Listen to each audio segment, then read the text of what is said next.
Good morning. Good morning. Good morning. Good morning. It is Knowledge by Nikki with 1K at 9 a.m. Knowledge by Nikki at 9. And I am here today to talk to you all about staffing. So to all my salon owners out there, it's no such thing that you can't find somebody that works for your vision, for your culture, for whatever it is that you're trying to do next. It's no such thing. Now, let me not downplay that it's not a difficult task to find somebody that really fits your culture, really fits what it is that you're trying to do, but don't give up. There are ways to do it. Corporations do it every day, but the only way to be able to do this, guys, is you first have to know yourself.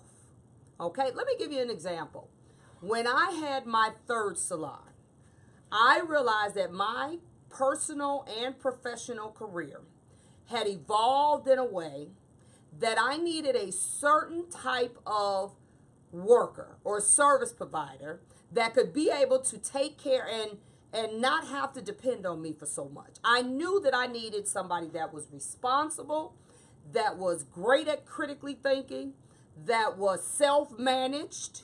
I knew that I needed this particular kind of person because one thing I don't do, I don't micromanage. If I have to do too much for you, then I start getting the feeling that I don't need you. I'm a person that likes to give an assignment, give you the tools, resources, whatever it is, and kind of walk away and do my thing and just make sure that the community property is together, all the bills are paid, and I need people that are basically leaders.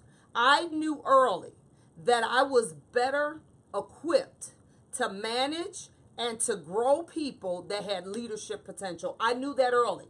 Now, how did I figure that out? Well, I'm glad you asked me. I figured that out by actually going through a series of personality assessment tests, character assessment tests. I found myself constantly being in different environments where if they wanted to do any type of profiling of me or my abilities, it was way beyond a bio, way beyond a resume. It was them really either giving me something written to fill out so they can assess it, or they would put me in certain scenarios and they would just watch me and see how I operated. They would give me assignments and only give me kind of a piece of what I was to do and wanted to see how I could troubleshoot and figure out the rest. So in this whole cycle of my own growth, I realized pretty early on that I needed people that were very self-managed. Okay, so now if I need people that are self-managed, I don't do good with people that require too much care. That doesn't work for me. That emotionally drains me. So I don't mind because I have coaching groups. So I love to share and to help people move along. But as a associate of mine, we were actually talking about, she's a mentor and I'm more of a coach. And I told her the way this works, if you were thinking in terms of a baby, and you got 9 months from the time of conception to the time the baby is delivered to get the baby prepared, get the baby ready to do whatever it needs to or have whatever it needs to have, and the mother to be prepared and everybody to be in place. I told her that was kind of her job. Mentors kind of do the 9 month, get you ready, make sure you're emotionally sound, make sure you're eating right and you're healthy and all these other things. And then I come and I birth the baby. I come when a lot of that has been done and I birth the baby, and then I show you how to raise the baby. That's what I learned early that I do. So what does that look like in terms of staff? I'll give you one decision that I made maybe at about the 15th year of owning my salons. And I actually had, did similar things earlier, but it was really crucial at this time because I was busy. My life was expanding. I went into a salon and I had, I think, maybe 7 chairs, 6 other than myself. And I knew for me to have the flexibility that I needed to have, that it was going to be essential for me to hire people that basically had probably at one time been an owner. They probably have been an owner at some point. So what I did was I sat down and I had already learned who I was. That's the first part is you, and I'm going to write that on the board, guys. You have to know who you are. You have to know what you can handle, what you can't handle, the type of people you're more compatible with. You have to, as you're growing to learn this, because a lot of us don't know it when we first come in, you have to, A, be honest with yourself about some of the things that you are, good or bad, and you have to just start to learn and analyze your relationships and reflect back on the people you had an easier time with, people that made you a little more comfortable in them being a part of your vision. Doesn't mean you have to be clones of each other, but you have to know you. That's the first thing. You have to know who you are. So in this cycle, I sat down, came up with an interviewing criteria based off of what I needed. I also had to look at, I need someone that's pretty regimented because I was a stickler for time.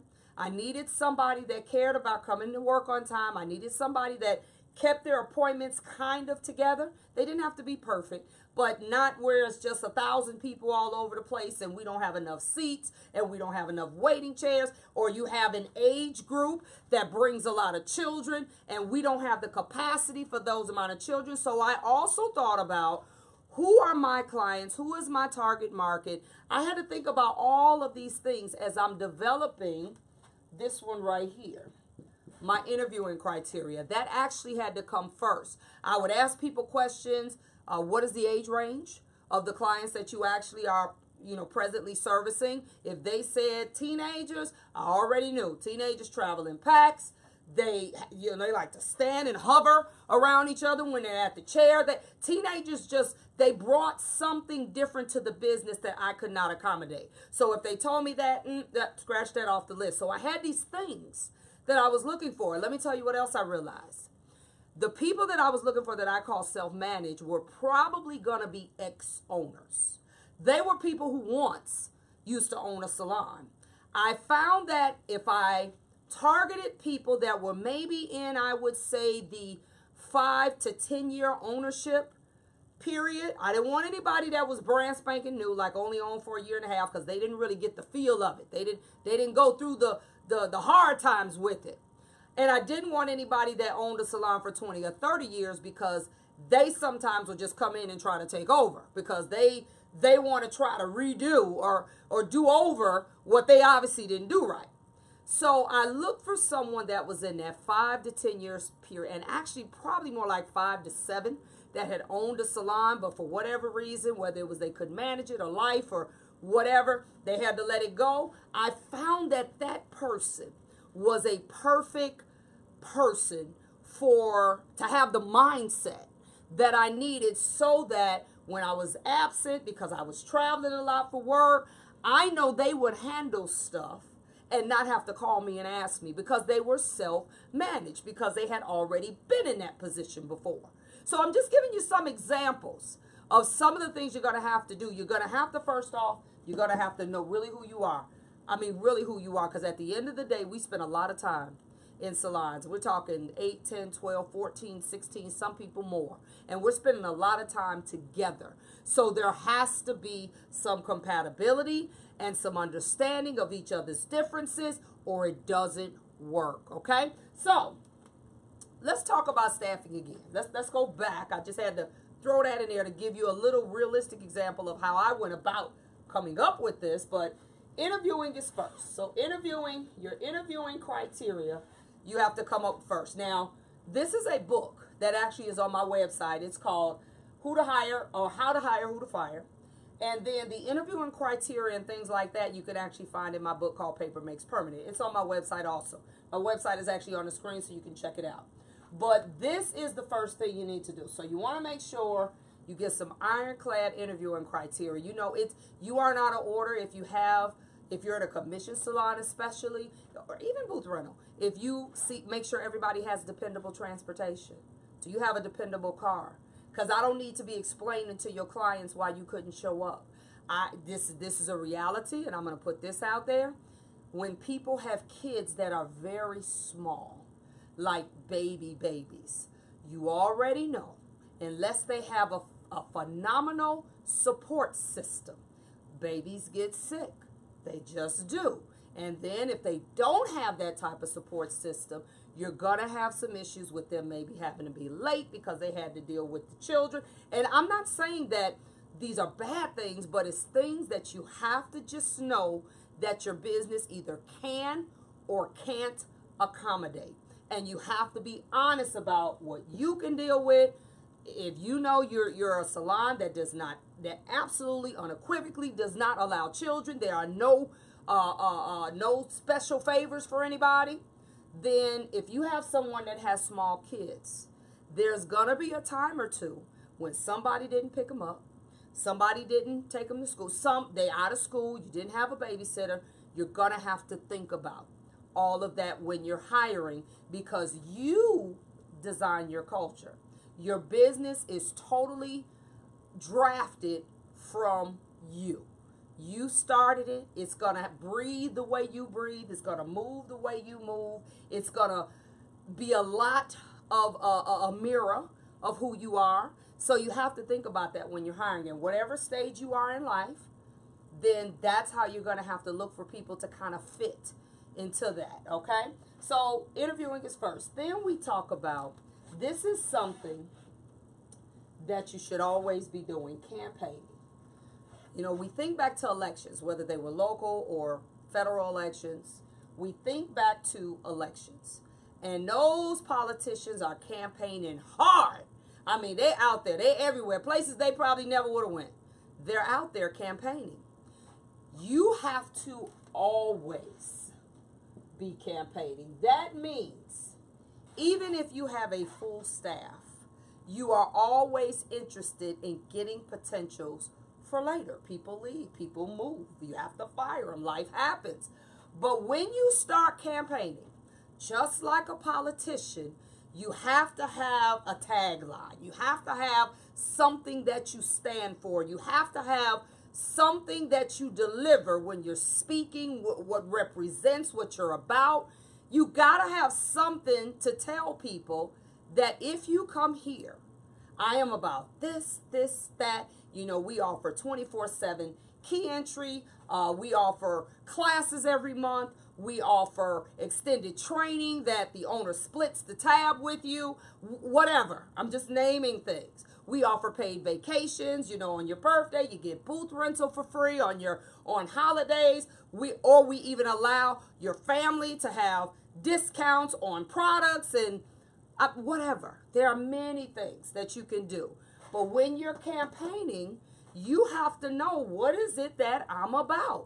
And it's, you know, this is so watered down now. It has to be more than we're just, if you want a professional environment. Everybody says that. I have seen that on the window or under the sign of a salon, and I walk in and there's nothing professional about it. So what does that mean? You have to go a little deeper than that. I've been to salons where they said everything, you know, their tagline or their message under their sign name was something to do with professionalism, or their Facebook page says something to do with professionalism. Yet 90% of the people working there don't have a license. So that means they aren't really professional yet. You understand? So you have to figure out what works for your campaign. You might have a slogan, whatever your message is. You can get, you know, little things. It doesn't have to be long. It doesn't have to be a whole book. Think about an elevator pitch. Something, if you got on an elevator with somebody and say you had to go 50 floors or so, and they were a stylist, and you were like, oh, okay, like your hair. They say, I like yours too. And they say, you know, where do you get it done? You say, oh, I'm a stylist, and I own a salon over here, XYZ. And what about you? They say, oh, matter of fact, I'm a stylist also, and it's interesting you say you're over there. I'm looking for somewhere to work. What is it that you know, talk to me a little bit about your salon. You got to get it out. You got to get that out real quick in that elevator pitch. So you got to get something that at least will make them want to talk to you later. So you got to be campaigning. For those of you all that don't have a salon, you need to be out here beating the streets, promoting, whether you're going to get people directly out of school, or if you go to classes where obviously salon professionals are, you need to be there working the room. You need to be literally fully staffed by the time you open your doors. And if you work it hard enough, You can. This is what politicians do. They're working a year or two before they actually even know if they're going to get the job, spending money that they don't even know they're going to need because they may or may not win, or they don't know if they're going to benefit from it, should I say. So campaigning is done, and it's always done, even as your business is growing. If you got staff, you say, you know what, I got staff, everything's great. But every time you're out and about, if you manage to bump into somebody that is a great service provider or can add something to your business, you have a great conversation with them, still tell them what you're about, slide them a card, they may have one of theirs, and you just keep that conversation going, okay? And this is why you want to do that. We're going to go a little further. I'm going to skip over this one right now. But the reason you want to do that is because there is something, and all of us know what an open house is when it comes to buying property. We all know what that is, but we're not doing it in our salon. See, that's where you keep a list of all those people that you ran across, that you just happen to have a conversation with, even if you don't have a chair, and you create these networking events. So this is when you're trying to hire and possibly when you're trying to expand. So you create networking events. Open houses for us are typically done on Sundays. Sundays work better than Mondays. People want to handle their business on Mondays. They don't want to sit up there with you all day. You can partner with different people to, whether it's provide food, you can actually have small vendors depending on what size your salon is. If you want to start a particular retail line, you've just decided to partner with a distributor that sells this product, that product, whatever it is. You're basically inviting people to your house to see how we do what we do over here. That's what we're doing. You could do these on a regular basis. You can partner with your local distributors to help you get other stylists that are within the vicinity. He or she has a great list. They know stylists you don't know. If you are looking for employees, your local distributor is a very good point of contact to help you to know a little bit more about them before they show you their imposter. He can tell you, no, you don't want her. Or, yeah, she's cool. Or whatever. He can give you some inside scoop on the people if you are trying to fill your chairs. But this you can do on a regular basis. This is something that keeps people knowing where you are, what you do. If you ever get a chair free, you just never know. You just got somebody that moved or decided to leave for whatever reason, and now you have this open house and you got 4 or 5 of them that you now got to interview to take that chair. It keeps the concept of always having fresh faces available to you. So this is something you can do these quarterly, once a month even. You can make it into an open house / pamper party where you maybe offer them some little fun stuff, have some, serving wine and cheese and whatever it is that you're about. You can partner with local nail technicians, and this is where this is a networking event that is done in your location for the purpose of prospecting. That is what you're doing. You're still looking at what the market has to offer. You may have somebody you really need to fire, but you don't want to lose that revenue. So you're like, okay, I know I'm going to have to fire them. That's what corporate does. Trust me, before they give you your pink slip, before they give you your walking papers, before they walk half the staff out and they had no idea they were losing their jobs, they figured out what they're going to do to either replace that income or replace you so that someone can continue to do your job. Oh, they don't just wake up and fire people. So what you're doing is you're keeping your networking and your options open at all times. And these are fun, guys. They're really fun. You can, get as elaborate as you are. If you really into certain stuff, then have it going on. You into maybe having a health fair. And I know a lot of us got these side gigs where we're doing, I don't care if it's Mary Kay or health supplements. I don't care what it is, but include it all. You could also make some money. Okay, this also is another great way to make some money. So this is something you need to look at also. Then we talk about getting the list. Now, what this means is every state has a regulatory board where all of the licensed professionals, cosmetologists, barbers, nail technicians, etc., they all have to get their licenses from this regulatory department. I'm in Illinois, so ours is the Illinois Department of Professional Regulations, but every state has it. Every state has the entire list, whether it's addresses, phone numbers, emails, whatever it is. They have all the information that they pretty much can have on every licensed professional in the state. Now, this list is not as easy as it used to be. It used to be as simple as just calling them up or going to wherever they are, because sometimes you might have to travel to the actual office and saying, look, I want to buy your list for every licensed professional in the state. I'll use my state, Illinois. When you get that list, because you need to get it, this will give you a pool, a very big, a ocean, should I say, of people that are licensed and that are available, obviously, in your state. Now, true enough, most states are pretty big, and people are not going to drive more than 20 minutes, maybe a half hour to their jobs every day. That's on average, okay? Unless the job is paying them a whole lot of money, they'll drive further.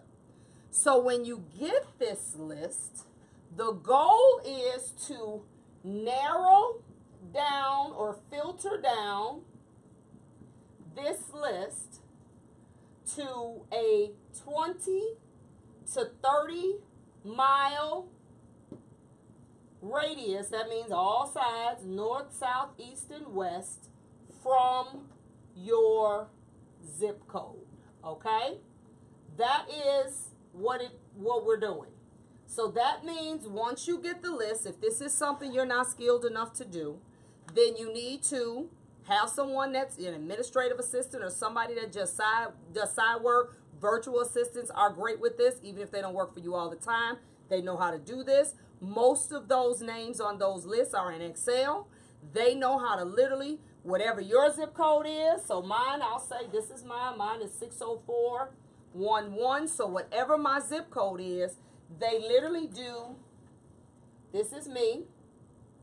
This is what they do. They just put in every zip code. And you know what's funny? You can actually come up with the zip codes online. I've done it before. I actually just said, okay, go online, give me every zip code within 20, 30, or 30 miles of 60411. It'll just populate a list. Whoever's going to do it for you will probably take that list, and they'll literally just narrow those names down in all directions, north, south, east, and west. And now they actually have a good workable list for everything that you possibly are going to do. You need to hire people. You can now also invite them to the open house if you're looking for staff. Okay, and that's just the first part of it. So we got to get our interviewing criteria together. That's before we even start talking together. Figure out what we need. Figure out who you are, what you need, and come up with some questions to ask that's going to get you the answers that you need. We're campaigning. We're always campaigning. That could actually be working simultaneously with this if you haven't opened yet, or if you're, say, reopening. You want to make sure that you do an open house. You can even do an open house before you open. Let me tell you what else is great. If you haven't opened your salon yet, or say you're even expanding, which means maybe you're going to have more chairs, you can do just like developers do with homes. They go get somebody. Now, you might spend a little money for this, but it's worth it. They go get somebody to draw renders. That means they draw that beautiful picture of what the whole salon is going to look like. I mean, it's got everything in its place, and it's beautiful. And you put it up on the easel, and you have an open house. Look at what we're going to look like. This is what we're going to look like in July of 2019. This is what we're going to look like. And now you have a visual, even before you maybe have gotten furniture or whatever it is. But this is a visual. If you are out and about, you could actually have this done. They could obviously put it in a big poster board size, or they can do something smaller. You can have the pictures on your phone. If you're out and you're campaigning, you can show people what your salon looks like. You know, these are things we have to be always thinking of this, but this is something that also, that list can get you to having a really killer open house. It really can, okay? So, and the list can be compiled. You have to make a decision. Emails, phone numbers, or their addresses. Obviously, if it's addresses, then you may have to spend a little money and do a little snail mail just to make sure that you get it all out there. Do a really great flyer that tells everything about what you're about so you can get your message out. Obviously, if any of them come back, you know that these people no longer live there, and that's fine. So you take them off the list. So if you do have to mail things out, it's going to filter your list down a little more. So you might have to spend a little money to do that, depending on what type of list you get. Okay, and then we've interviewed them. We had the open house to kind of get them. We had the campaign. We got the list. So now we're basically at the interviewing part. We got some people in here to kind of look at it, see what they're about, and you know, because we're just in passing when we got them. We didn't really get a chance to talk to them in depth, but now we're going to talk to them in depth. We're going to sit them down. You should not have one interview. You should have more than one. We're going to sit them down. We're going to talk to them, ask them all these questions. Make sure that also if you have a staff already, or if you have at least a few people in your salon, they should also have the opportunity to interview them also. If you want to know more about how to do that, I have a book that you can buy online at knowledgebynikki.com called The New Salon Blueprint. It gives you kind of the criteria when you want to do more like group interviews on how to go about doing them. But you need to do a really good extensive interview. And I'm talking about just you're judging character. This is what I want every salon owner that's listening to this. We are no longer in a generation where we only need to consider technical ability. You need to consider character. Character is the thing that is what it is when it gets there. You probably won't change that. It's gonna be what it's gonna be.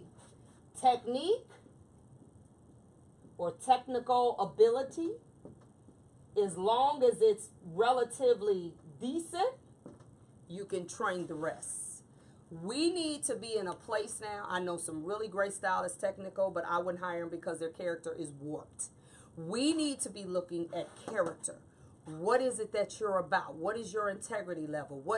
How honest are you? How dominant of a personality do you have? Or there are 1,000 things that these, where I'm going next, is actually going to help you be able to assess in terms of their character. Some people are great soloists, but how do they work on a team? You're not selling suites, or you're not renting out suites. You're actually renting out a traditional open concept salon where people have to work together. So some people are great soloists. They're not good in a group. These are things that the next thing that I'm talking about, which is called staff assessments. There are hundreds of them out there. When I say hundreds, I do mean hundreds of them. Corporations have been using these staff assessments, and what they really are, guys, is character assessments. That's what they really are. These assessments have come up with a algorithm, and it's kind of more of a left brain, right brain sort of thinking. And they've been able to kind of figure out by asking you these really just basic questions that aren't really about anything. They've been able to figure out certain things that you would and you wouldn't do, certain characteristics, how you handle stress, how is your aggression control when you get angry, do you blow a gasket and start flipping tables and throwing curling irons, and how do you handle, are you reactive, are you proactive? These are the type of things, when you're working with somebody every day, you're going to want to know more of this than that. You are. Now, I'm not saying hire people that are technically just terrible, but this should not be the first and only thing that we do. And this is what's been happening in salons forever. What do? You come in, talk to them for a little bit, have them do a demo. That's it. You really have not tried to learn a little bit more about who they are as people. That's the key, because you all are there together a very long time together. So these are the things that literally can make or break your business. I have seen technically proficient people totally destroy a culture in a business because they were just cancer. They were cancerous people that, and I'm going to tell you, I have watched it. Even when you already have employees, and let's say you get one bad apple, if you're not careful, I have watched that one bad apple literally start to poison and shift the minds of those that have been there forever. They start altering what they do. They start altering how they move. It's just like real cancer. You want to cut it out before it starts infecting the rest of your system. That's because once it does that, it will kill you. And I have seen it kill businesses, okay? This is what's most important. I didn't say anything really about how well they do hair. In order for you salon owners to get the type of people you want to get in your places of business, I don't care if you need 1, 3, 12, I don't care what it is. You're going to have to take your time, start planning and strategizing out how you're going to go about hiring. You're going to have to get help, which is what I talked about yesterday. If you don't know how to do it, I'm a coach. You can log on to knowledgebynikki.com. We got a 90-minute free consultation just for us to talk and see if what I offer is worth it for you and or working for you, and if you work for me. We basically have to find some compatibility in that. But this is what's going to build your business. This is what's going to sustain your business. And the minute some of this doesn't work or somebody doesn't work here, maybe you slip. Maybe you just realize that, oh my God, she bamboozled me. Because now you know after this, and even after you hire them, you still need to have a probationary period. You still need to have a time period where you watch them, you all come back to the table, and you ask them, this is what I want to give you. The first question you ask them is, how is this your being here working for you? Because it's not just about them working for you, it has to also work for them. So you start that conversation off, and you make sure if there's anything that you need to address, that you write it down. And if it's dates you can remember or situations, you want to be able to address things the way they happen, so you don't get into, I don't remember doing that, and you like, yes you did, no I didn't, yes you did. No, what you do is you make sure you have those things logged so you can help them remember the actual client, situation, whatever, of when it happened. But we need to come back to the table and do a probation assessment. And then from there is where we decide if this relationship needs to continue. This, as long as you're a business owner, you will never stop doing this completely unless you become one of the really fortunate ones that gets a staff and they stay there till they die. Now, if you have a salon like that, kudos to you, because that means you chose well and they don't ever want to leave. Okay, but we know that's not the norm. So these are the things. Now, this part here, who to fire? You fire anyone who starts to destroy your culture. You fire anyone that steals. You fire anyone who doesn't respect other people's property. You fire anyone that does not fit into the vision that you've desired for your salon to be, and clearly is not supportive of where you want your vision to go. You let them go before they start to kill your dream. And this is simple. If you have regular meetings, whether they're group meetings or individual meetings, these are the times when these things can get discussed. Now, sometimes they can be fixed. Everything, you don't just fire everybody because they just aren't working at this time. I have learned when I gave people time to talk to me, like I would have meetings and I'd have group ones and then I'd have meetings with individuals. When I had meetings with individuals, I would learn some things that obviously had them in this position or this mindset that wasn't working. And I understood. I said, okay, so what can I do to help you so that we can make this better for all of us, okay? Because that's something you got to do. Your people in your salon, even though they understand you're running a business, they have to know that you really do care about them as people. It cannot just be about what they bring to your business financially, because certain things do sometimes make even people with the best character do some really uncharacteristic things. And that's where you have to say, okay, let me see if this is something that we can work on. And if it's something that you can, then great. But if it's something that keeps showing up, if it's something that never changes, then they may have to work somewhere else. You know, I have a statement that I tell everybody I talk to when we get into these type of conversations.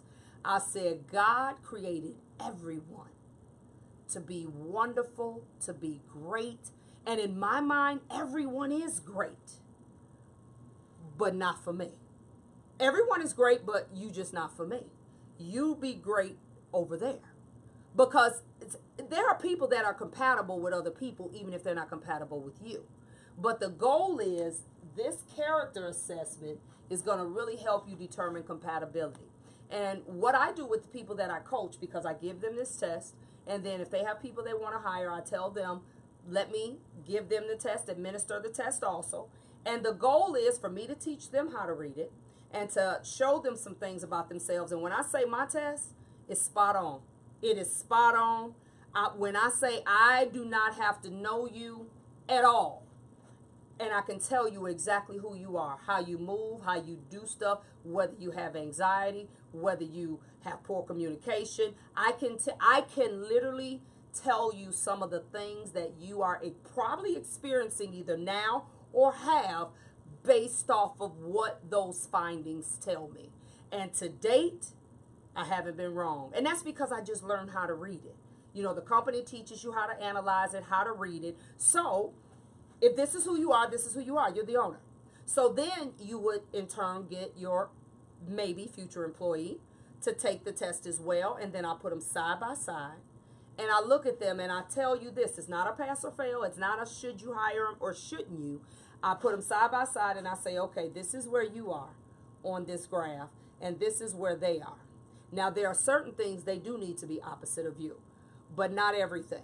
And I tell you, I say, you know, you all probably going to end up in some struggles in that area. So it's really more of a FYI, because the 90 days will tell you who they really are. Usually in 3 months, the imposter is gone and the real them shows up. So 90 days is pretty much when the probationary period should happen. And that will help you to know whether what you read was maybe just something right now, or whether this is totally who they are, or because some people also mature out of things too. So, but these are the things that if you want to start getting better with your staffing, and it's not 100%, it's not ironclad, but it's at least a good 80%.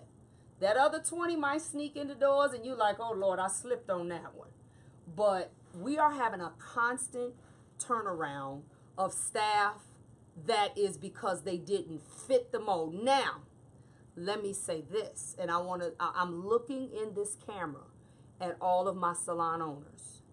If you have extremely poor leadership abilities, then don't trip on whatever happens here. Because see, some of the reasons, and I'm being nice when I say some of the reasons you're going through the stuff you're going through is because of you. It's because of your poor leadership. It's because of your inability to put out fires before they burn down half the house. It's your inability maybe to know how to communicate well with people. Some of these things, even when you do all this right, I have seen, and you got this right, and they're great. I have seen salons with great workers and awful owners, and I have seen salons with great owners, and I don't know where they got those workers from. And the bottom line is, it's like dating. We have to find what fits. But unlike dating, we have to be more aggressive. This is more intentional, okay? In dating, I'm not saying run all over the world and just try to date everybody to see who fits. So that's a little different. But we do have to look at character. We have to look at what's the 5-year game plan for you. What is it that you're trying to do here? And let me give you all one tip before I go off of this live. I like to know what a person's goals are. If you say you want to open a salon, if you say you want to start your own product line, I don't really care what it is. Let me tell you something that is a reality today, owners, is that a lot of especially the millennials, a lot of the younger people today, they really don't want to work for you long. They want to work for someone because they have to, long enough just to get what they need, and then they're going to move on. So if you find that they have some other goals and some other dreams, support them in it. Don't have them feeling like they got to sneak to talk about stuff and to do stuff, and they feel bad about the fact that they actually want to leave and go open their own business, because it's not always personal.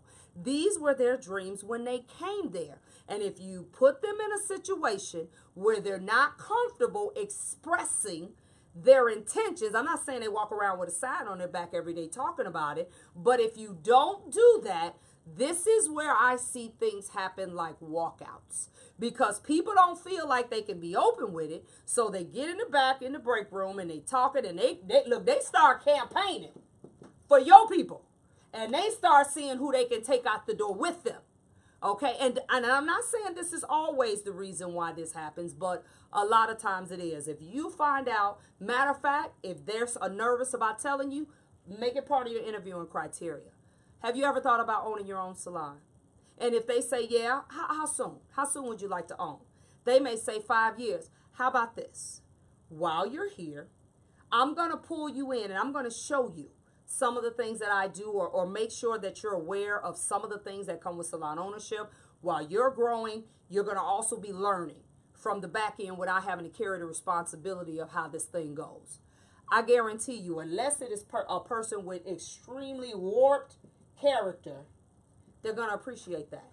And then they ain't got to sneak no more. It's not a secret. I don't have to be in the back room quarterbacking, trying to get everybody I can, and we all gonna roll up out of here on a Saturday one day when we know the boss is gone or the owner is gone. She gonna come back and all the stations gonna be cleaned out, and we just not gonna be here. Okay, so these are some of the things, because nothing is ironclad, but these are some of the things that can prevent those type of things from happening. Okay, so this is what I want everybody to understand about staffing. Staffing is not as hard as we're making it, but we got to do the work. When you open a salon, I told you yesterday, you wanted it, you got it. Now, you got to do more than do hair. You got to work your business, or it will just exist. And I tell you, if you don't create the culture, it will create itself. So you have to manage and control what that looks like, all right? So this is Knowledge by Nikki with 1K. That's at knowledgebynikki.com. So look me up online. I have salon reference books that talk about all of this stuff, okay? If you have any questions as to what some of the books are about, you can actually text me at my designated text line, which is 800-580-8074. This is a line that it comes directly to my phone, and if you have some questions, if I'm not working at the time, I can answer your questions and see what you need and kind of get you going. If you are interested in getting business help and getting someone to help you figure all this stuff out, then you can go on my website, and it has a consultation button. It's free. It's nothing but me and you talking for an hour and a half, for 90 minutes. I ask you questions, you ask me questions, and I try to see what you need and where you are, and let you know if there's a way that I can help you, and all the things that need to go along with us possibly having a relationship for at least a year. All my programs are a year. They're no longer than a year. And remember, like I told you yesterday, the goal of a coach is to give you all the information, resources, everything that you need to build what you're trying to do, and then it's over. And there's a beginning, there's a middle, and there's an end. So if you are interested, you need some help with this, it's just too much for you to manage on your own, or at least you need somebody to get you started, then go on knowledgebynikki.com with 1K and check it out. All right, this is New Year's Eve, guys. December 18, 2018. Tomorrow we will be in another year, and I thank God and I pray for all of you all to be safe tonight, to make sure that you don't go out and do nothing crazy, because it's enough craziness going on without us contributing to it. But have a safe night. I'm in Chicago. It's cold. So if you're here with me, have a warm night. You might want to stay in a little bit because it gets a little cold. But just enjoy the rest of your day, and I will see you next year, right? And guess what we're going to talk about tomorrow, guys? We're going to talk about money. I actually want to go back. I had so many requests about understanding my savings calendar. People were like, oh, my God, that was great how you can save $10,000 in a year. And I think it would be befitting to actually do that class on January 1st, because who knew? It actually is taking the first 7 days of the year and telling you what to do in the second 7. So it's just a perfect time. So I'm going to actually do that video again, and I'm going to show you how we do it, how we actually can save. Some of y'all ain't never saved a dime, and $10,000 is not a lot of money for what some of you all make. But I just want to get you started. And there's ways in the calendar you can be more aggressive if you need to, but that is tomorrow, or that is not tomorrow, that is Tuesday. Oh, what's today? That today is, I don't know what today is, but that it will be actually on January 2nd. Tomorrow we'll be talking about No, we will be talking about that tomorrow. I am so confused with the days, guys. So this is what we'll be talking about on January 1st. And then January 2nd, that is correct, we'll be talking about how to save more money. Okay? So again, peace out. Knowledge by Nikki. That's YouTube, Twitter, Instagram, and Facebook. I'm now starting to stream my videos on multiple channels. So if you don't catch me on one, you catch me on the other. But I'll see you back 9 a.m. Knowledge by Nikki at 9. Peace out. Have a wonderful, happy, and safe New Year. All righty?